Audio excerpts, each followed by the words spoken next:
The Shadow and the Flash by Jack London. When I look back, I realize what a peculiar friendship it was. First there was Lloyd Inwood, tall, slender, and finely knit, nervous and dark.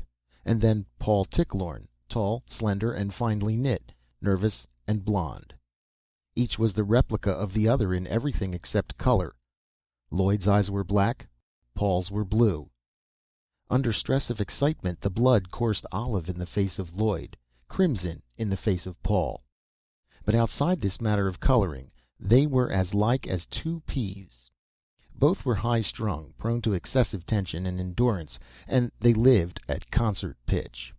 But there was a trio involved in this remarkable friendship, and the third was short and fat and chunky and lazy, and, loath to say, it was I. Paul and Lloyd seemed born to rivalry with each other, and I to be peacemaker between them. We grew up together, the three of us, and full often have I received the angry blows each intended for the other. They were always competing, striving to outdo each other, and when entered upon some such struggle, there was no limit either to their endeavors or passions. This intense spirit of rivalry obtained in their studies and their games. If Paul memorized one canto of Marmion, Lloyd memorized 2 cantos. Paul came back with 3, and Lloyd again with 4, till each knew the whole poem by heart. I remember an incident that occurred at the swimming hole, an incident tragically significant of the life struggle between them. The boys had a game of diving to the bottom of a 10-foot pool and holding on by submerged roots to see who could stay under the longest. Paul and Lloyd allowed themselves to be bantered into making the descent together. When I saw their faces, set and determined, disappear in the water as they sank swiftly down, I felt a foreboding of something dreadful. The moments sped, the ripples died away, the face of the pool grew placid and untroubled, and neither black nor golden head broke the surface in quest of air. We above grew anxious. The longest record of the longest-winded boy had been exceeded, and still there was no sign. Air bubbles trickled slowly upward, showing that the breath had been expelled from their lungs, and after that the bubbles ceased to trickle upward. Each second became interminable, and unable longer to endure the suspense, I plunged into the water. I found them down at the bottom, clutching tight to the roots, their heads not a foot apart, their eyes wide open, each glaring fixedly at the other. They were suffering frightful torment, writhing and twisting in the pangs of voluntary suffocation, for neither would let go and acknowledge himself beaten. I tried to break Paul's hold on the root, but he resisted me fiercely. Then I lost my breath and came to the surface, badly scared. I quickly explained the situation, and half of a dozen of us went down, and by main strength tore them loose. By the time we got them out, both were unconscious, and it was only after much barrel rolling and rubbing and pounding that they finally came to their senses. They would have drowned there had no one rescued them. When Paul Ticklorne entered college, he let it be generally understood that he was going for the social sciences. Lloyd Inwood, entering at the same time, elected to take the same course. But Paul had it secretly in mind all the time to study the natural sciences, specializing on chemistry, and at the last moment he switched over. Though Lloyd had already arranged his year's work and attended the first lectures, he at once followed Paul's lead and went in for the natural sciences, and especially for chemistry. Their rivalry soon became a noted thing throughout the university. Each was a spur to the other, and they went into chemistry deeper than did ever students before. So deep, in fact, that ere they took their sheepskins they could have stumped any chemistry or Cal College professor in the institution, save old Moss, head of the department, and even him they puzzled and edified more than once. Lloyd's discovery of the death bacillus of the sea toad and his experiments on it with potassium cyanide sent his name and that of his university ringing around the world. Nor was Paul a whit behind when he succeeded in producing laboratory colloids exhibiting amoeba-like activities, and when he cast new light upon the processes of fertilization through his startling experiments with simple sodium chlorides and magnesium solutions on low forms of marine life. It was in their undergraduate days, however, in the midst of their profoundest plunges into the mysteries of organic chemistry, that Doris Van Benschoten entered into their lives. Lloyd met her first, but within 24 hours Paul saw to it that he also made her acquaintance. Of course they fell in love with her, and she became the only thing in life worth living for. They wooed her with equal ardor and fire, and so intense became their struggle for her that half the student body took to wagering wildly on the result. Even old Moss one day, after an astounding demonstration in his private laboratory by Paul, was guilty to the extent of a month's salary of backing him to become the bridegroom of Doris Van Benschoten. In the end she solved the problem in her own way, to everybody's satisfaction except Paul's and Lloyd's. Getting them together, she said that she really could not choose between them because she loved them both equally well, and that, unfortunately, since polyandry was not permitted in the United States, she would be compelled to forego the honor and happiness of marrying either of them. Each blamed the other for this lamentable outcome, and the bitterness between them grew more bitter. But things came to a head enough. It was at my home, after they had taken their degrees and dropped out of the world's sight, that the beginning of the end came to pass. Both were men of means, with little inclination and no necessity for professional life. My friendship and their mutual animosity were the two things that linked them in any way together. While they were very often at my place, they made it a fastidious point to avoid each other on such visits, though it was inevitable under the circumstances that they should come upon each other occasionally. On the day I have in recollection, Paul Tichlorn had been mooning all morning in my study over a current scientific review.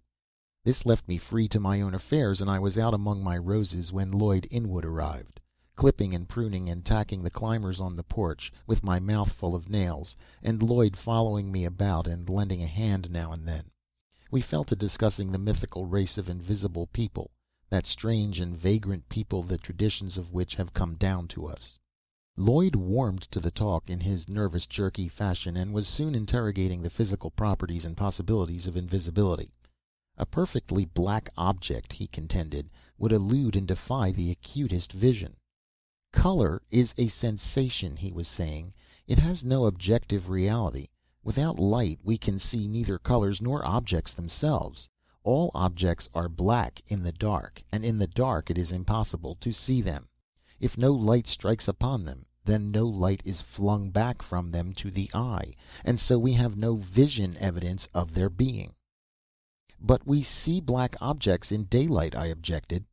Very true, he went on warmly, and that is because they are not perfectly black. Were they perfectly black, absolutely black as it were, we could not see them. Aye, not in the blaze of 1,000 suns could we see them. And so I say, with the right pigments, properly compounded, an absolutely black paint could be produced, which would render invisible whatever it was applied to. It would be a remarkable discovery, I said non-committally, for the whole thing seemed too fantastic for aught but speculative purposes. Remarkable! Lloyd slapped me on the shoulder. I should say so. Why, old chap, to coat myself with such a paint would be to put the world at my feet. The secrets of kings and courts would be mine, the machinations of diplomats and politicians, the play of stock gamblers, the plans of trusts and corporations. I could keep my hand on the inner pulse of things and become the greatest power in the world. And I... He broke off shortly, then added, well, I have begun my experiments, and I don't mind telling you that I'm right in line for it.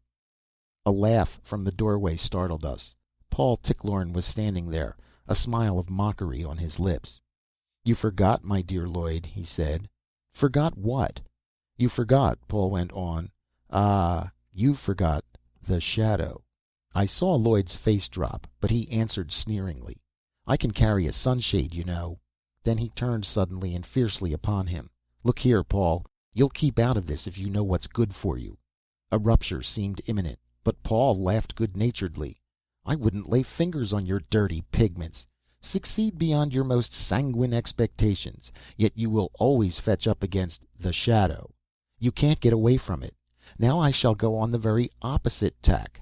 In the very nature of my proposition, the shadow will be eliminated. Transparency, ejaculated Lloyd instantly. But it can't be achieved. Oh, no, of course not. And Paul shrugged his shoulders and strolled off down the briar rose path. This was the beginning of it. Both men attacked the problem with all the tremendous energy for which they were noted, and with a rancor and bitterness that made me tremble for the success of either. Each trusted me to the utmost, and in the long weeks of experimentation that followed, I was made a party to both sides, listening to their theorizings and witnessing their demonstrations. Never by word or sign did I convey to either the slightest hint of the other's progress, and they respected me for the seal I put upon my lips. Lloyd Inwood, after prolonged and unintermittent application, when the tension upon his mind and body became too great to bear, had a strange way of obtaining relief. He attended prize fights. It was at one of these brutal exhibitions, whither he had dragged me in order to tell his latest results, that his theory received striking confirmation. "Do you see that red-whiskered man?" he asked, pointing across the ring to the fifth tier of seats on the opposite side. "And do you see the next man to him, the one in the white hat? Well, there is quite a gap between them, is there not?" "Certainly," I answered. "They are a seat apart. The gap is an unoccupied seat." He leaned over to me and spoke seriously. "Between the red-whiskered man and the white-hatted man sits Ben Wasson. You have heard me speak of him. He is the cleverest pugilist of his weight in the country. He is also a Caribbean Negro, full-blooded, and the blackest in the United States. He has on a black overcoat, buttoned up. I saw him when he came in and took that seat. As soon as he sat down, he disappeared. Watch closely. He may smile." I was for crossing over to verify Lloyd's statement, but he restrained me. "Wait," he said. I waited and watched, till the red-whiskered man turned his head as though addressing the unoccupied seat, and then in that empty space I saw the rolling whites of a pair of eyes, and the white double crescent of 2 rows of teeth, and for the instant I could make out a Negro's face. But with the passing of the smile his visibility passed, and the chair seemed vacant as before. "Were he perfectly black, you could sit alongside him and not see him," Lloyd said, and I confess the illustration was apt enough to make me well nigh convinced. I visited Lloyd's laboratory a number of times after that, and found him always deep in the search after the absolute black. His experiments covered all sorts of pigments, such as lamp blacks, tars, carbonized vegetable matters, soots of oils and fats, and the various carbonized animal substances. "White light is composed of the 7 primary colors," he argued to me. "But it is itself, of itself, invisible. Only by being reflected from objects do it and the objects become visible. But only that portion of it that is reflected becomes visible. For instance, here is a blue tobacco box. The white light strikes against it, and with one exception, all of its component colors, violet, indigo, green, yellow, orange, and red, are absorbed. The one exception is blue.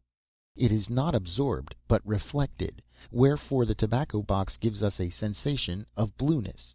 We do not see the other colors because they are absorbed. We see only the blue.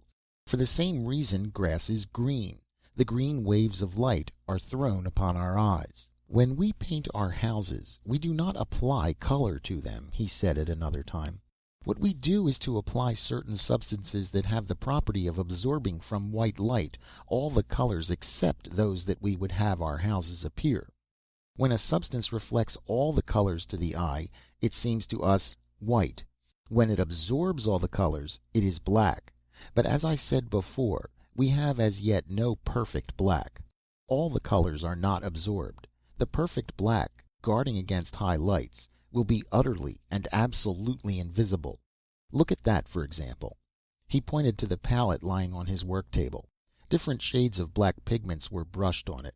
One in particular I could hardly see. It gave my eyes a blurring sensation, and I rubbed them and looked again.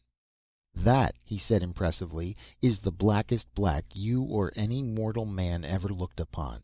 But just you wait, and I'll have a black so black that no mortal man will be able to look upon it and see it."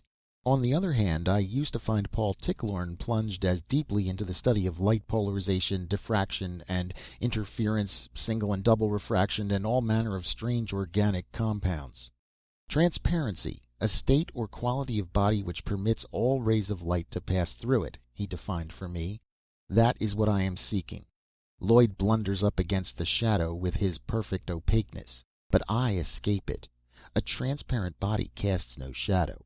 Neither does it reflect light waves. That is, the perfectly transparent does not. So, avoiding high lights, not only will such a body cast no shadow, but, since it reflects no light, it will also be invisible.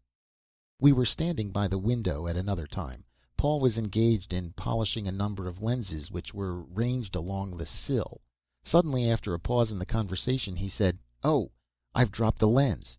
Stick your head out, old man, and see where it went to." Out, I started to thrust my head, but a sharp blow on the forehead caused me to recoil. I rubbed my bruised brow and gazed with reproachful inquiry at Paul, who was laughing in gleeful, boyish fashion. "Well?" he said. "Well?" I echoed.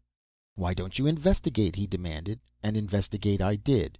Before thrusting out my head, my senses, automatically active, had told me there was nothing there, that nothing intervened between me and the out of doors, that the aperture of the window opening was utterly empty.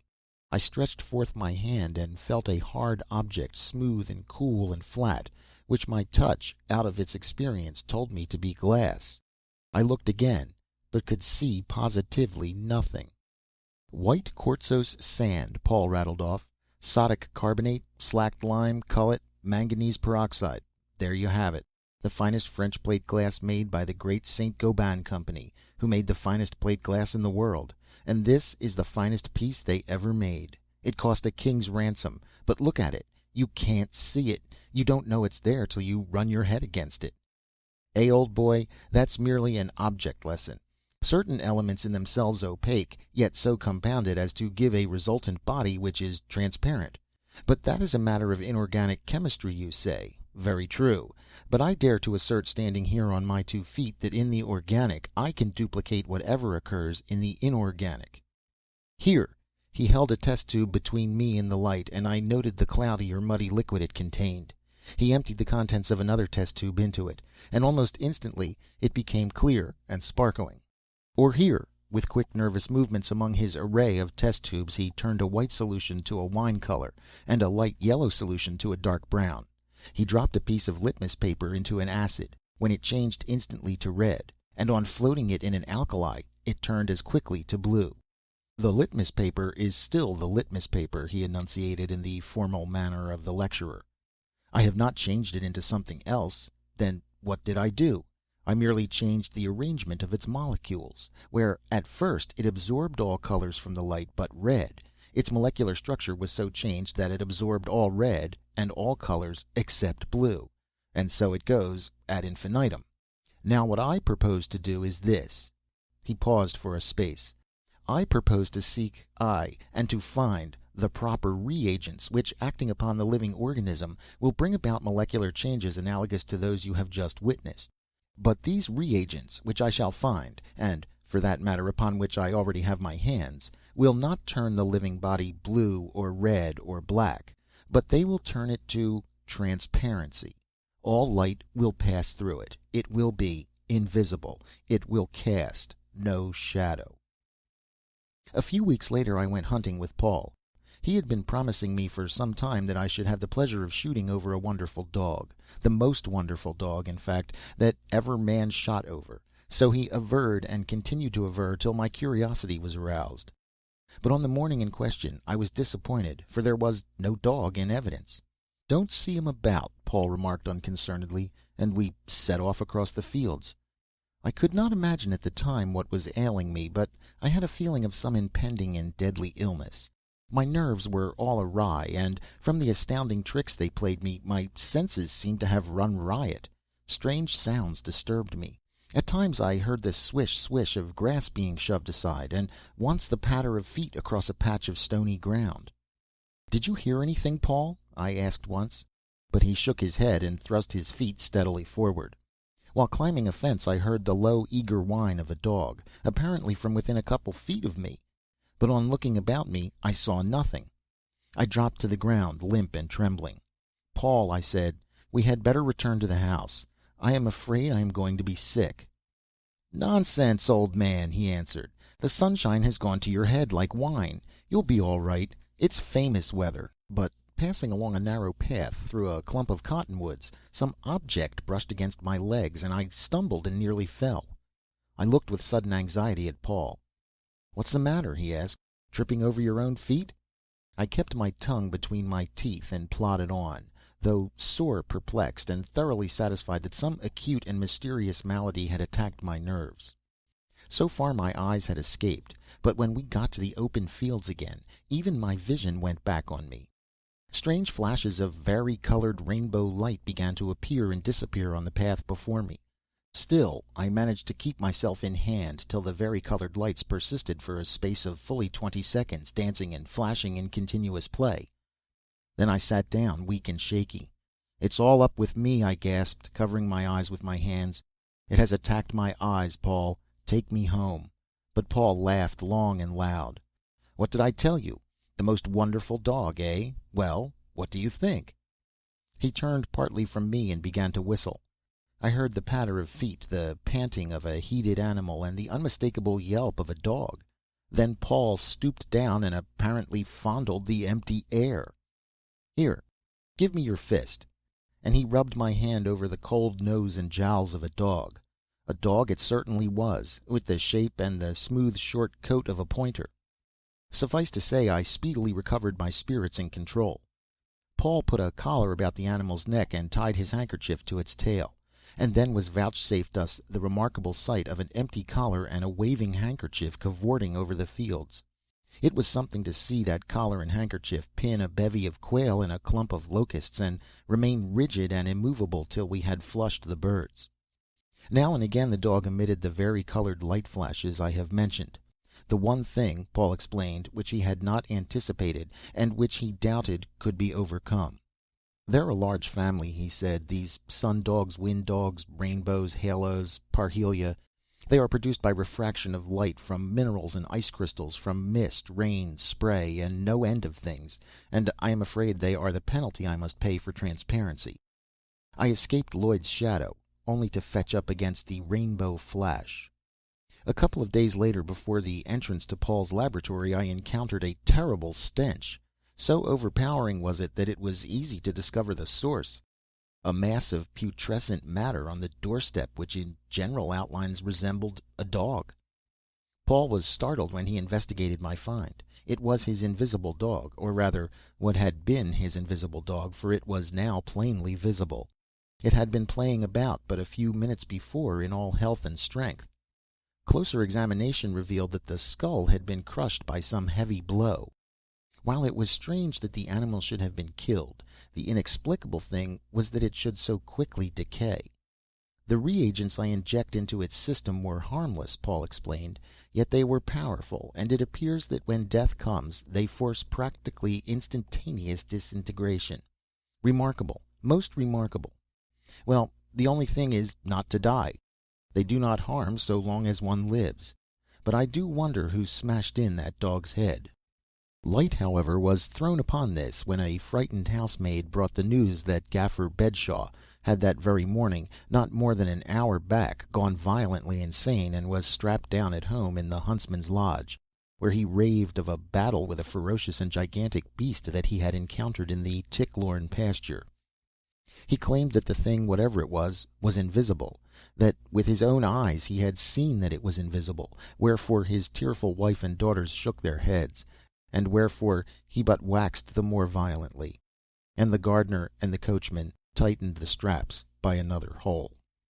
Nor, while Paul Ticklorn was thus successfully mastering the problem of invisibility, was Lloyd Inwood a whit behind.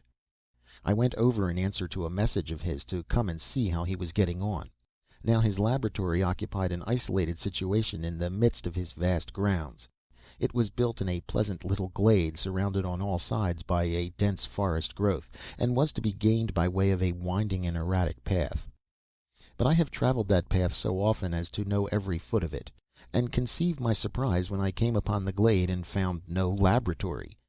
The quaint shed structure with its red sandstone chimney was not, nor did it look as if it ever had been. There were no signs of ruin, no debris, nothing. I started to walk across what had once been its site. This, I said to myself, should be where the step went up to the door. Barely were the words out of my mouth when I stubbed my toe on some obstacle, pitched forward, and butted my head into something that felt very much like a door. I reached out my hand. It was a door. I found the knob and turned it, and at once, as the door swung inward on its hinges, the whole interior of the laboratory impinged upon my vision. Greeting Lloyd, I closed the door and backed up the path a few paces. I could see nothing of the building. Returning and opening the door at once, and all the furniture, every detail of the interior were visible. It was indeed startling, the sudden transition from void to light and form and color. "What do you think of it, eh?" Lloyd asked, wringing my hand. "I slapped a couple of coats of absolute black on the outside yesterday afternoon to see how it worked. How's your head? You bumped it pretty solidly, I imagine." "Never mind that," he interrupted my congratulations. "I've something better for you to do." While he talked he began to strip, and when he stood naked before me he thrust a pot and brush into my hand and said, "Here, give me a coat of this." It was an oily shellac-like stuff which spread quickly and easily over the skin and dried immediately. "Merely preliminary and precautionary," he explained when I had finished. "But now for the real stuff." I picked up another pot he indicated and glanced inside, but could see nothing. "It's empty," I said. "Stick your finger in it." I obeyed, and was aware of a sensation of cool moistness.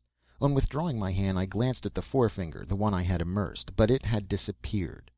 I moved, and knew from the alternate tension and relaxation of the muscles that I moved it, but it defied my sense of sight. To all appearances I had been shorn of a finger, nor could I get any visual impression of it till I extended it under the skylight and saw its shadow plainly blotted on the floor. Lloyd chuckled. "Now spread it on, and keep your eyes open." I dipped the brush into the seemingly empty pot and gave him a long stroke across the chest.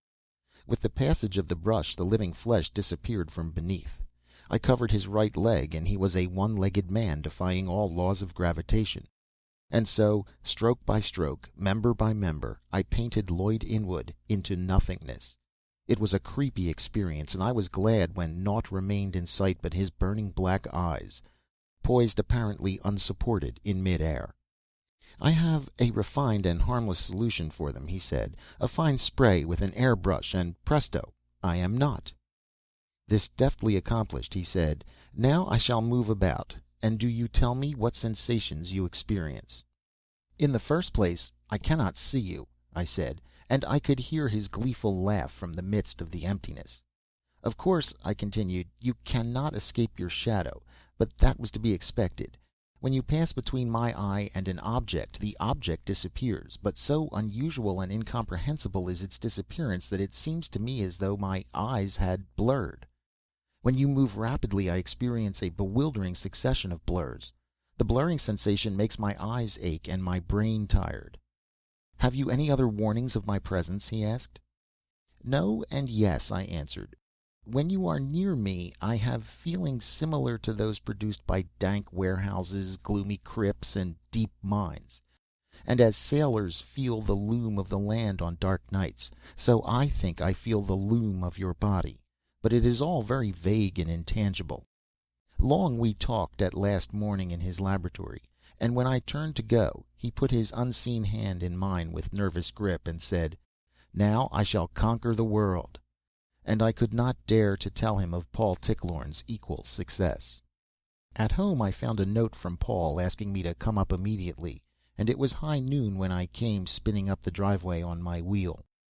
Paul called me from the tennis court, and I dismounted and went over, but the court was empty.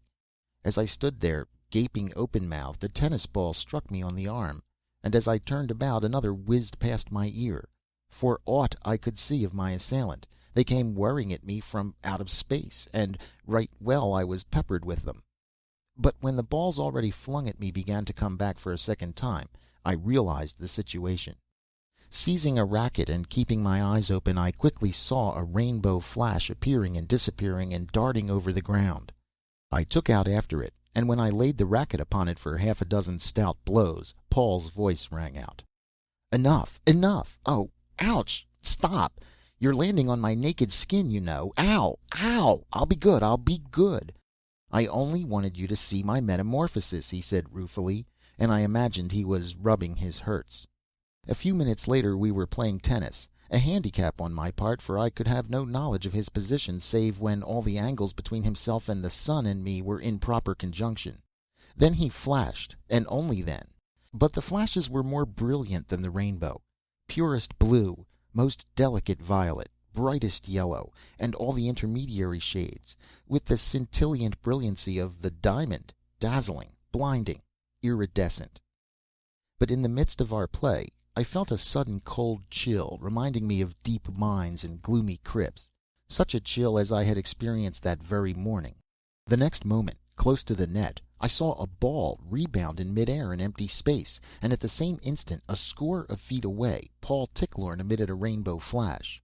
It could not be he from whom the ball had rebounded, and with sickening dread I realized that Lloyd Inwood had come upon the scene.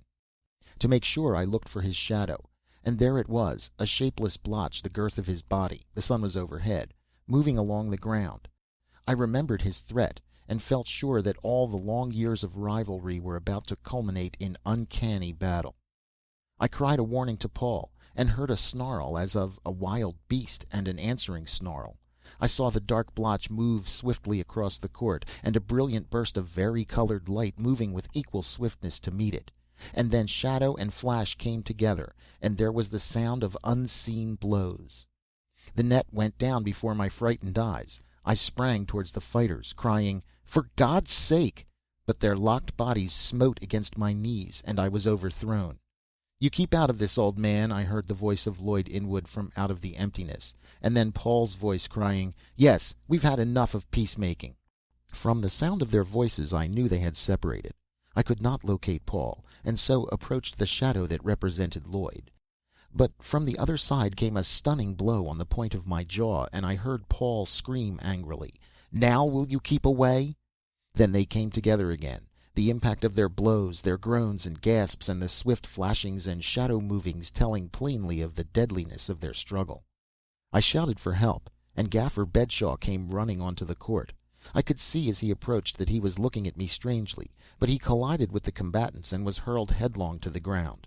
With despairing shriek and a cry of "Oh Lord, I've got him!" he sprang to his feet and tore madly out of the court. I could do nothing, so I sat up, fascinated and powerless, and watched the struggle. The noonday sun beat down with dazzling brightness on the naked tennis court, and it was naked. All I could see was the blotch of shadow and the rainbow flashes, the dust rising from the invisible feet, the earth tearing up from beneath the straining foot grips, and the wire screen bulge once or twice as their bodies hurled against it. That was all, and after a time even that ceased. There were no more flashes, and the shadow had become long and stationary, and I remembered their set, boyish faces when they clung to the roots in the deep coolness of the pool. They found me an hour afterward. Some inkling of what had happened got to the servants, and they quitted the Tichlorne service in a body. Gaffer Bedshaw never recovered from the second shock he received, and is confined in a madhouse, hopelessly incurable. The secrets of their marvelous discoveries died with Paul and Lloyd, both laboratories being destroyed by grief-stricken relatives. As for myself, I no longer care for chemical research, and science is a tabooed topic in my household. I have returned to my roses. Nature's colors are good enough for me.